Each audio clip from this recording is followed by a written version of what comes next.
were the issues that I guess Tully and Arn probably seems to have had the biggest issues, but I guess Flair had some too with Dusty and some of the booking stuff that was going on at that time. It was awkward for me at times too, because I had a relationship with Dusty that went all the way back to Florida. I was close to him as a professional and close personal friends, and not to the point that I would go into his office and close the door and sit down and be buddy-buddy, but you know, I would go over to his house with my family and with his family, and very close to him and Michelle, watched his boys grow up, and just had a great relationship with Dusty. The frustration was that Dusty, like a lot of baby faces, and the philosophy is at the end of the night, the main event sends the people home happy, and the baby face goes over. And you know, there was a lot of pictures with us all lined up like dodo birds with Dusty with a bionic elbow, bang, bang, bang, bang, bang, bang, and here I pop up, oh, bang, and I would get all tangled in the ropes and do what they called the Hully Gully, and we were doing big business, but then it was like, man, if this keeps happening, man, it's gonna kill us eventually. You know, you don't want to run something into the ground, and that was the fear, that all of a sudden we would have lost all our heat. And then I'm listening to it in the dressing room every night, and they say, well, you work with him every day, don't you say something to him? And the relationship wasn't like that. And what I could do was, when it kind of intensified, it was reaching a boil over point, I could go to Jimmy Crockett. I had a very good relationship with Jimmy. And it wasn't something where I was buddy-buddy or have dinner over his house, or it was kind of a professional respect thing, because I had started with his father. And I could go, I say, Jimmy, can I, and this didn't happen very often.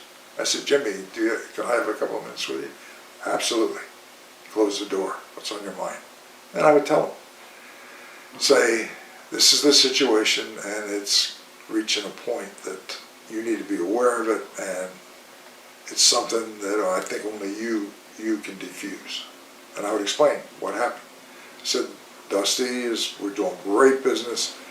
Dusty's going over every night, and the guys, you know, we're losing, covered in our own blood. Yes, we leave with the belts, but you know, they feel that all of a sudden our heat's going to die, and this is all going to, you know, when we all want it to last, and these guys are fearful that it's Dusty's ego, is what it all came down to. That he's got to go over every night and leave us all laying in our own blood. So Jimmy understood. So what Jimmy would do, Jimmy could go into Dusty's office, close the door, and Jimmy was a very smart man. Great relationship with Dusty. He could say things I couldn't as the owner of the company or the head of the company. And I don't even know what he said, but he understood Dusty and knew how to communicate with him.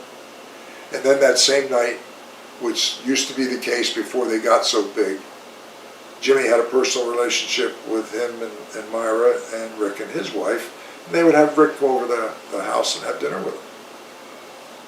Jimmy calls Rick, why don't you come over and have dinner with Myra and I?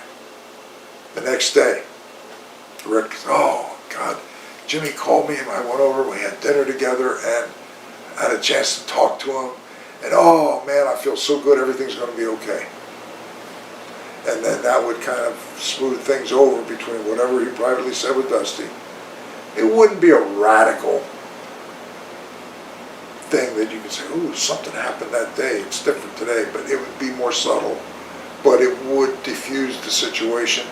And I think Jimmy reassuring Rick in the locker room would have a trickle-down effect with the other guys, because Rick was the champion.